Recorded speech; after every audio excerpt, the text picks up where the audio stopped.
इस समय मैं देश का यूपीएससी हब कहे जाने वाले मुखर्जी नगर में हूँ। मुखर्जी नगर में देश के तमाम हिस्सों से छात्र और छात्राएं बड़े बड़े सपने लेकर आते हैं, यहाँ के ट्यूशन, यहाँ के पीजी में रहते हैं। लेकिन पिछले कुछ महीनों में यह दूसरी बार है जब यहाँ के बच्चों के सुरक्षा के साथ समझौता हुआ है। कुछ महीने पहले यहाँ के एक ट्यूशन सेंटर में आग लगी थी, जिसकी चपेट में कई छात्र आए हैं। तो आज यहाँ के एक गर्ल्स पीजी में आग लग गई, जिसकी चपेट में 50 छात्राएं आई। उनमें से करीब 45 को रेस्क्यू कर लिया गया, लेकिन 5 लोगों को हॉस्पिटल में एडमिट किया गया है।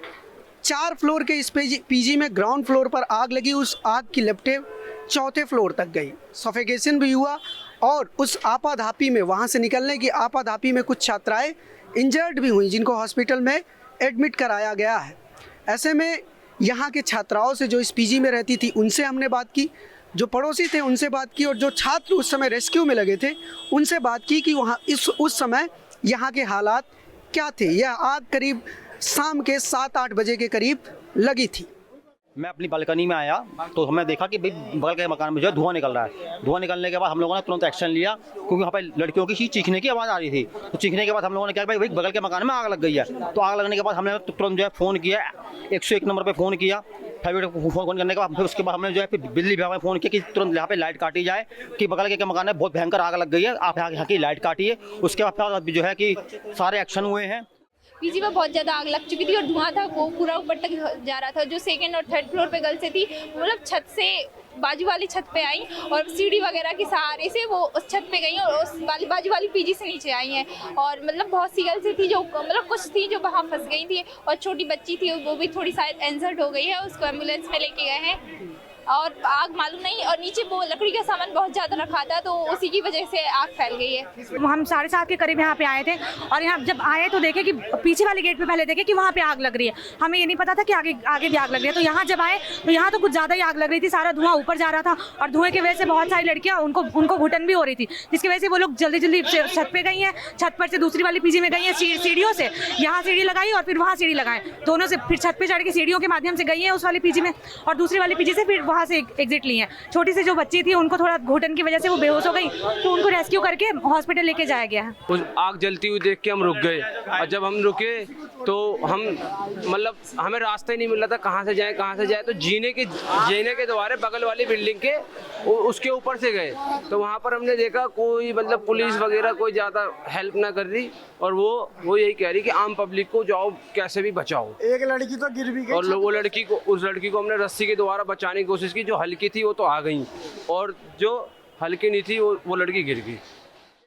इस पीजी को लेकर कई तरह की लापरवाही भी सामने आ रही है। सबसे पहली लापरवाही यह है कि यह पीजी एक आवासीय ब्लॉक में है। यह यन ब्लॉक है मुखर्जी नगर का, और यह पूरी तरह से रेजिडेंशियल एरिया है, और यहाँ पर यह पीजी चल रहा था। दूसरी बात जो यहाँ की छात्राओं ने बताया वह यह है कि यहाँ के इस पीजी में कोई भी इमरजेंसी एग्जिट नहीं था, कोई अल्टरनेटिव सीढ़ी नहीं थी, जिसकी वजह से जिसका सहारा लेकर छात्राओं को निकाला जा सके।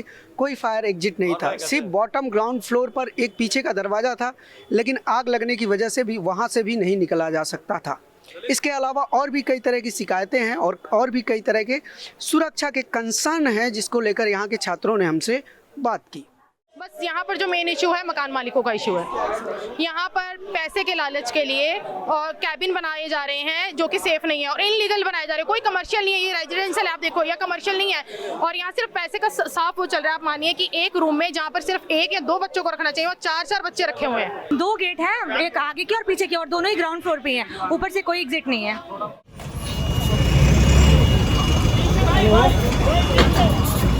ये 19:47 पे हमें ये सूचना मिली है, और जैसे जैसे कॉल मिली, जैसे जैसे फायर सीन पे पहुंचे। एक्चुअली आज थोड़ा रोड भी जाम है, आपका हनुमान मंदिर है वहाँ पे भी काफ़ी जाम मिला है, तो गाड़ी आने में बहुत दिक्कत हुई है।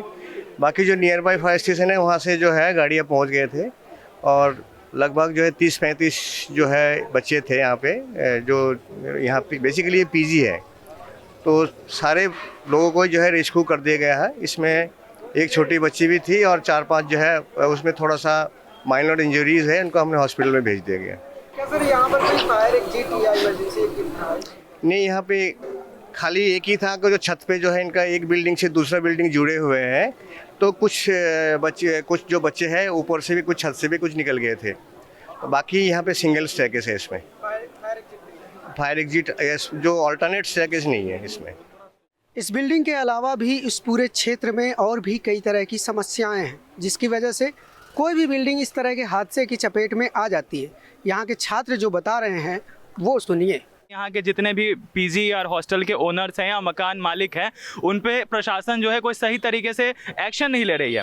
क्योंकि इतनी, अगर आप देखें तो छोटे छोटे से रूम में जिसमें एक आदमी सही से नहीं रह सकता है, उसमें 3-3 लोगों को भर के रखा जाता है। और अगर आप देखें बगल में जितनी भी कॉलोनियाँ हैं जहाँ पीजी चलती हैं, लाइट की आप वायर देख लें तो बिल्डिंग के ऊपर ऐसे ही लटकी हुई है। शॉर्ट सर्किट होता है, उसके कारण आग लगता है। और सबसे बड़ा सिस्टम तो वो गंदा ये तब लगता है जब प्लाई का कंपार्टमेंट देके रूम बनाया जाता है, और वो सबसे बड़ा मेजर रीज़न है कि आग लगने का और ऐसी दुर्घटनाएं होने का। देखिए जो मीटर है, एक तो पुराने मीटर्स हैं, साथ में वो एक दूसरे से स्पार्क करते रहते हैं हमेशा। हमारी बिल्डिंग के बाहर भी हैं, किसी का सर लगेगा तो उसे स्पार्क करने लगता है, फिर लाइट चली जाती है। तो किसी दिन बहुत बड़ी कैजुअलिटी कहीं भी हो सकती है, नेहरू विहार में भी हो सकती है, यहाँ भी हो सकती है।